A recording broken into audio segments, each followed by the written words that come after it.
So for section 8.1, we're going to look at radical expressions. We're going to be simplifying them and graphing them.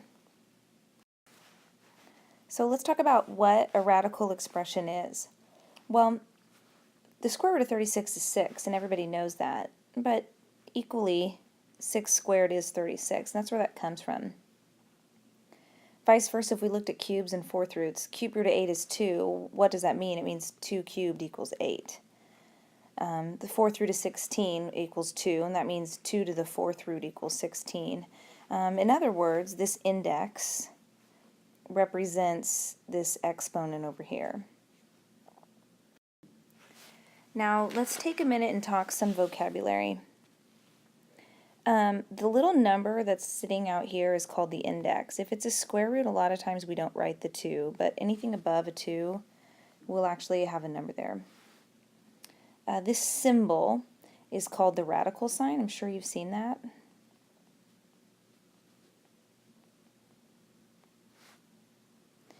And this number underneath is called the radicand.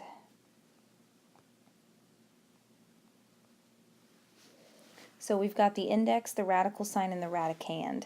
The whole thing together we call a radical. So anytime I talk about a radical expression, I'm talking about something with a root symbol. It could be a square root, a cube root, a fourth root, something with a root. Now here's a list of rules I want you to keep handy. If your index is even, square root, fourth root, sixth root, we always use the plus minus, but technically we take the absolute value of that and only use the positive. You cannot have a negative number under a square root or a fourth root or a sixth root. Now for an odd index, you don't use the plus minus. We don't take the absolute value, and there's just one answer. And a negative under an odd index is okay. So for example, let's do a couple of these. Let's say, for example, I gave you the cube root of 64. This is an odd index, so we're only going to get one answer. So in other words, what times what times what is 64? Well, this happens to be 4. What if I gave you the fifth root of 32? Well, I'm looking for what times what times what times what times what equals 32. In this case, it's a positive 2. Now let's throw in some negatives. Let's say that I actually gave you, say, the fourth root of negative 84. This is an even index. It's even because of that fourth. We can't have a negative under an even index. So the minute you see this, this becomes not a real number.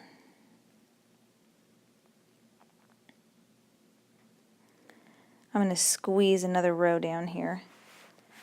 Let's say that I actually gave you, the cube root of negative 8, though. Well, here it's okay for me to have a negative because this is a cube. It's odd. Remember, we can have negatives under an odd. It just means your answer is negative.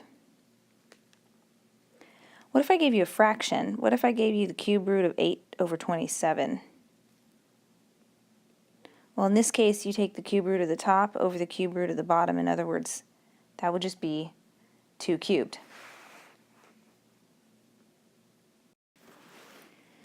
Now let's take a minute and take these same rules and apply them to a little bit more complicated problems. Let's say, for example, I asked you to take the square root of a negative k squared. Now this problem is strange because we've got a square root and we've got a negative under square root, but because this is a square root, these 2's will actually cancel out, leaving you a negative k. Now, if you notice up here in our rules, we always want to use an absolute value when we do an even index. So it's actually the absolute value of negative k, which in this case is a positive k.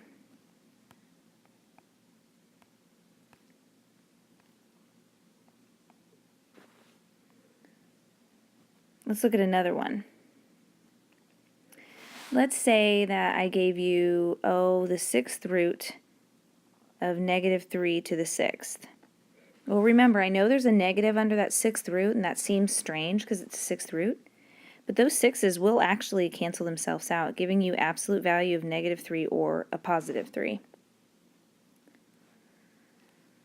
Now, what if I give you something like the negative fourth root of negative 9 to the fourth? What? Well, the 4's are going to cancel out, leaving you a negative absolute value of negative 9 or a negative 9. You can also divide your indexes. If you've got the cube root of a to the 12th, because what you do is you actually take this index and this exponent and you just divide them. So it ends up becoming a to the 4th. Now we don't need absolute values on this one because it's an odd index. So we don't have to use the absolute value rule on this one. We're done. So now let's take a minute and I want to show you how to graph a radical. When you graph a square root function, your graph will always start at 0, 0, and then it will shoot out to the right like this. Since we always take the absolute value of an even index, in this case a square root, we don't actually use that negative side of the graph. We just stay on the positive side. Now from there it can shift. For example, on the exact same graph, let's say I wanted to graph the square root of x plus 3.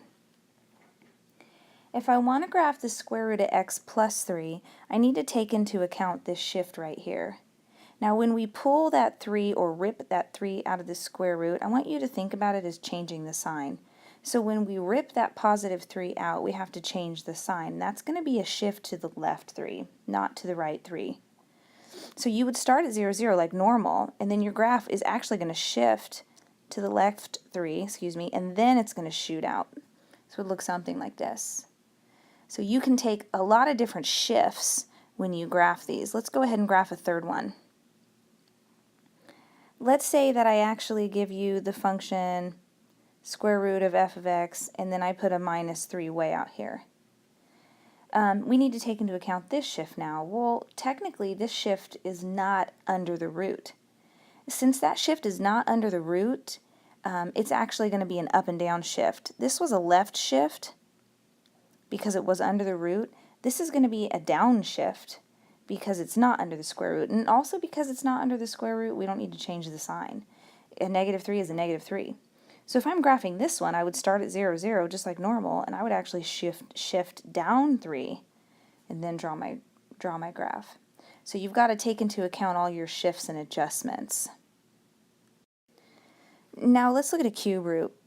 Let's say that I'd ask you to graph the cube root of x. Well, the cube root of x goes through 0, 0, but since for cube roots we can actually have negatives and positives, it looks something like this. It almost looks like an S when you graph it, a sideways S.